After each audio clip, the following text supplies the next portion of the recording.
Почитувани, во време кога Зоран Заев е премиер, фирмите на семејството Заеви енормно се шират. Фирмите на Заеви го купија струмичкиот гигант Герас Цунев по цена од една гарсонјера. За 40.000 евра добиваат проекти за градби на стамбени комплекси вредни десетици пати повеќе. Заеви добиваат лиценци за одледување на марихуана и тоа не е се. Сега се турка закон со кој што најголема заработка ќе има наркобизнисот, плантажите на Заеви за марихуана. Предлогот е пратен во собранието и наскоро се очекува да се дискутира по него, по кратка постапка. Вакви примери има многу. Бизнис, велат, во Струмица не е можен, а може би и во цела Македонија, ако фирмите на Заеви во тоа немаат интерес. Почитувани, компаниите на Заеви, 30 на број, прават годишен обрт од 56 милиони евра. И тоа во време кога Зоран Заев е премиер.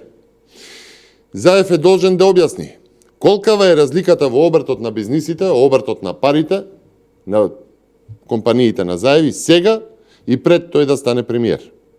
Колкукратно е зголемен обртот на пари на семејните компании на Заеви пред и откако тој е премиер. Заев мора да објасни колку од семејните фирми, но и фирмите кои што соработуваат со нив, добивале државна помош и колку изнесува таа помош. Колку тендери добивале и на колку тендери учествувале фирмите соработнички на Заевите компании. Зоран Заев со 30 на семејни компании е пример за можна корупција, за политичко влијание, за моќ во бизнис релациите. 60 на милиони евра обрт се 60 на милиони причини за корупција и за насочување на државните економски текови. Се додека на јавна функција се политичари кои што се собственици или влијателни акционери на компании, има можност за корупција. Почитувани, Македонија тресат скандали поврзани со корупција и злоупотреба на моќта, поврзани и со политичкото делување на Зоран Заев, вклучувајќи од струмичкиот глобал до транспорт, градби, ископи, позајмици до полење со марихуана, сите поврзани со компаниите на Заеви. Сите политичари кои што вршат јавни функции мора суштински да се отргнат од компаниите каде се или биле дел, воспротивно отвораат оправдана перцепција за корупција и насочување на државната економија кон лични цели. Формалното бришење од собственост или формалното замрзнување на своето делување во компании на политичари кои истовремено се јавни функционери, како Заев, отвораат реална можност за злоупотреба на позицијата на моќ. Ви благодарам. Повелете со прашање. Дали веќе се разговара на трипартиста за имињата кои што ќе бидат дел од техничката влада на министри? Не, се уште нема да е отворена дебата за внатре партиска во однос и во коалицијата за обнова на Македонија за тоа кои би биле новите кадровски решенија. Посетени сме на она што треба да се направи како понуда кон граѓаните нови избори. Со која албанска партија би коалицирале и дали повторно би коалицирале со ДУИ, можеби? Би коалицирале со сите оние што ќе се сложат со програмските цели на понудата која што ќе дојде како изборна на коалицијата за обнова на Македонија предводена од ВМРО-ДПМНЕ. Денеска премиерот кажа дека Мицкоски се гушка само со тие кои има корист, а узирајќи на Алијанса за албанците, дали може би Алијанса за албанците? Па видете вака, сведоци сме дека последниве 3 години Зоран Заев се гушна со сиот криминал и подземје во Република Македонија. Нема познат криминалец, нема познат мафијаш во регионот со кој што Зоран Заев нема фотографија како е гушнат. Ако збориме за гушкање, Зоран Заев го гушна сиот криминал, корупција, сиот нелегален бизнис во Република Македонија, за кој што пишуваат и меѓународните медиуми. Така што апсолутно немам коментар за тоа. Ѓоко Болковски денеска осуден на нови 9 години затвор за случајот Листа, дали и судот му нареди да ги врати 27 милиони денари, толку во нашите буџетот, дали ќе му помогнете некако да ги врати, затоа што го знаеме вашиот став? Видете, ставот на ВМРО-ДПМНЕ е, но и на граѓаните е дека политичкиот прогон, политичкиот терор кој што го врши Зоран Заев преку своите инсталации во судството, кое што, како вели, го отвори како пупка или го затвори како пупка, Апсолутно продолжува, ќе направи се само за да го дефокусира мнението на јавноста од она што значи корупција и криминал во кое што е заглавен до гуша, во кое што можеби е и глава на октоподот.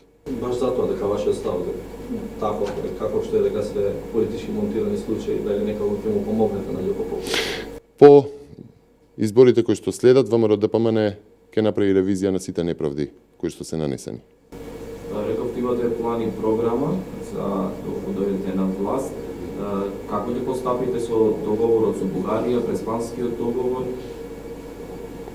Видете, што се однесува до Како и законот за јазиците? Што се однесува до, еве, да ги речеме тие три точки, ВМРО-ДПМН во однос на договорот со Грција и во однос со договорот со Бугарија апсолутно не учествуваше и не беше дел од тоа и воопшто беше исклучено од сите разговори што се однесуваа во таа насока.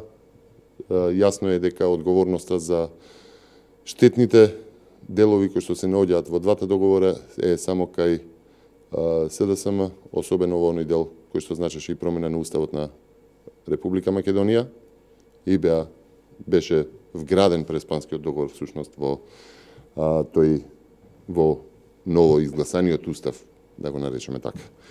Тоа што е потребно за промена на устав е 2/3 двотретинско мнозинство од пратениците, доколку на овие парламентарни избори тоа не се случи, тогаш ВМРО-ДПМН ќе се посвети на ставање на брза лента кон реформите за постигнување на финалната цела, тоа се интеграциите, а потоа низ институциите да се намалат штетите од овој договор. Или воопшто да се преземат било какви мерки. Доколку пак се успее и тоа ќе се види понатаму.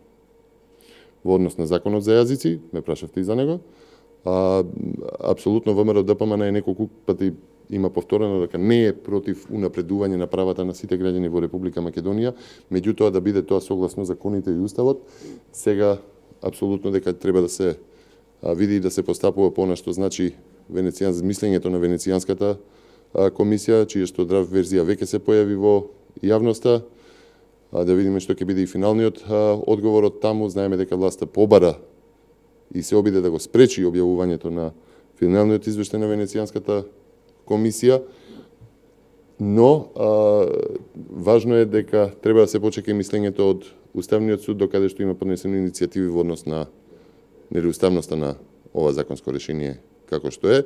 ВМРО-ДПМН и тогаш кога се носеше законот за јазици, посочуваше дека треба да се седне заеднички да се направи навистина еден закон кој што ќе одговара на реалните потреби и она што ќе значи, нели, со усогласеност со законите во Република Македонија, на ничија штета, напротив, на корист на сите.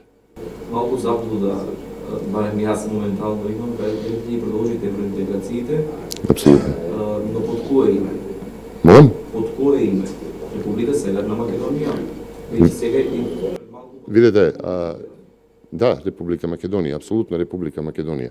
Тоа што е важно е дека треба да се исполнат реформите кои што беа дадени како задача уште кога Зоран Заев, Андјушев, Бујар Османи и Никола Димитров во авионот лажеа дека добија датум, всушност добија 4 задачи кои што треба да ги исполнат, не е исполнени ниту една од нив, имајќи предвид со новата агенција во безбедносниот сектор какви се скандали испливуваат сега. Апсолутно има задачи, меѓу нив најголема задача е борба со криминалот и корупцијата, високата корупција, чија што глава е токму на Илинденска број 2. Благодарам.